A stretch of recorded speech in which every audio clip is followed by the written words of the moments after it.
Welcome back to the Explainer. So let's just cut right to it and talk about the massive shift happening across the IT industry right now. There's this inevitable moment in every infrastructure shop when the old default starts looking, well, less like an actual strategy and a whole lot more like just a stubborn habit. For years, the pattern was super simple, right? If you needed redundancy, you built a VMware cluster. It wasn't always glamorous, but hey, it worked. The runbooks were already there. But lately, well, VMware has gotten significantly heavier, it's definitely gotten pricier, and let's face it, it's just a bit less lovable these days. And this growing friction is causing managed service providers, MSPs, to really start eyeing the alluring promise of open source alternatives. And that exact friction is what leads to the very question echoing in pretty much every single I2 boardroom right now. Why aren't we looking at Proxmox? It's a totally fair question for sure, especially as those old defaults get bulkier and way more expensive. But as you'll see, asking this casually can actually be a bit dangerous. Okay, let's dive into this because switching to Proxmox is absolutely not just a simple software swap. It is a fundamental shift in how an MSP operates from the ground up. I mean, it might sound like a simple platform choice on the surface, but it's actually a business model choice. It's a staffing choice. It's a deeply technical storage architecture choice. And honestly, most importantly, it's a who gets blamed at 2 a.m. when everything suddenly goes offline choice. Section 1. The VMware Escape Hatch. Puncturing the hype. So when the open source hype train pulls into the station, it is so incredibly easy to skip over the crucial architectural details. You look online and people love to say, Proxmox is solid! And you know what? They are absolutely right. But solid doesn't mean it's some sort of magic drop-in replacement for every single VMware pattern you've relied on over the last decade. Solid only actually matters if you deeply, truly understand what you are building on top of it. Because when your customers' production workloads are on the line, you don't just need a slick web UI, you need an architecture that you fully understand and can actually support when things inevitably go sideways. Section 2. Boring storage actually works. The power of NFS and SAN. Let's step away from the flashy new tech for just a second and talk about the undeniable reliability of familiar storage arrays. For a lot of MSPs, the absolute best, most reassuring answers come from setups that look almost exactly like the old VMware world. Picture this, a 3-node Proxmox cluster dedicated purely to compute, shared NFS running on a standard QNAP or Synology NAS, a separate 10-gigabit VLAN strictly for storage, and Veeam just hanging out on its own entirely separate physical server for backups. I love this approach because sometimes the boring design is absolutely the correct one. For small businesses and schools, letting your compute nodes just compute while a dedicated NAS handles all the heavy storage lifting means everyone actually gets to sleep through the night. It's safe, it's totally supportable, and it makes sense. Section 3. The truth about Ceph. High performance, high risk. You literally can't talk about Proxmox without getting into the incredibly spicy debate around Ceph storage. There's this crazy fantasy out there that every single Proxmox deployment has to be this hyper-converged storage theater. But, to quote one of the most blunt and accurate assessments from our source material, Ceph is not a button you click because you hate VMware. Seriously, spite is not a valid infrastructure strategy. Ceph is a highly complex, deeply distributed storage system. Treating it like a free SAN that just magically appears after you click a few times in the web UI is a guaranteed recipe for disaster. And this brilliantly illustrates the exact dichotomy we're facing here. On one side of the ring, you have NFS and ISCSI. They're familiar, they're definitely good enough, and they let everyone sleep. On the other side, you have Ceph.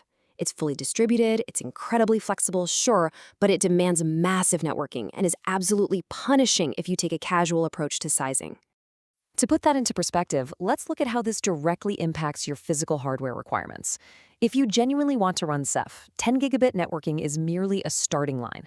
Depending on your drive count and specific workloads, 25-gigabit or even 100-gigabit networking suddenly starts sounding way less ridiculous and a whole lot more mandatory. These massive networking requirements are the true choke point of the whole system. Right, so here is the brutal physics of Ceph. It scales beautifully as you add more nodes and disks, absolutely. But more disks inherently means significantly more back-end traffic. Replication is not free, recovery is not free, and rebalancing? Definitely not free. If you pack a tiny 3-node cluster with standard SATA SSDs and just expect Ceph to gracefully serve customer production workloads without serious heavy-duty networking, well, you are going to have a profoundly punishing experience. Section 4. The real cost is skills, people over software. Which perfectly leads us to the most uncomfortable theme of this entire migration conversation. The real cost here isn't hardware, and it isn't software. It's people.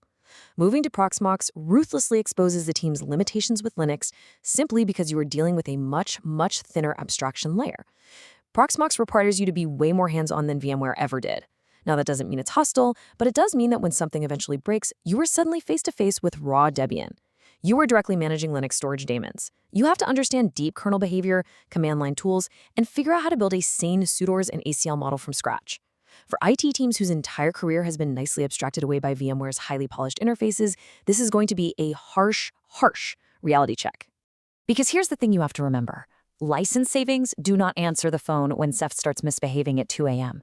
License savings aren't going to review your permissions model, and they certainly don't explain why a specific storage feature behaves totally differently on ZFS compared to NFS. A platform can be incredibly cheap upfront, yet still require a massive internal investment in skills. If you don't invest heavily in your people to actually support this open source infrastructure, every single penny of those licensing savings will be instantly erased by downtime and sheer support nightmares. Section 5. The Microsoft Licensing Trap. The Paperwork Danger. And speaking of erased savings, let's wade into the super boring but utterly deadly world of compliance. Escaping VMware's gravity does not free an MSP from the web of Microsoft. Moving your virtual machines between Hyper-V, VMware's service provider models, cloud solution provider programs, or service provider license agreements like SPLA, or even bring your own license, it can radically change what Microsoft actually allows you to do with guest operating systems.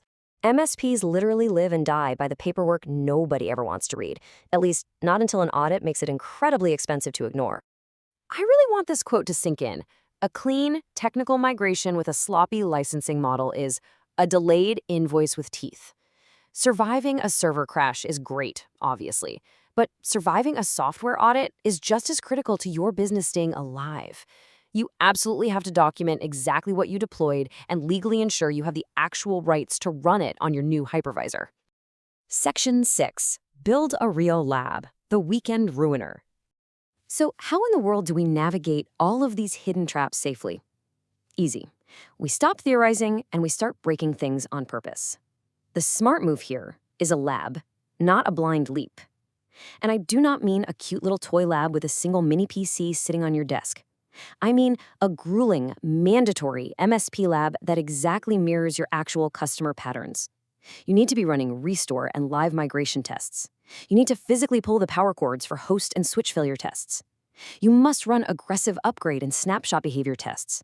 And absolutely hammer your permission on authentication setups. A real lab actively tries to ruin your weekend before production has the chance to. Basically, if you aren't doing this, you just aren't ready to migrate.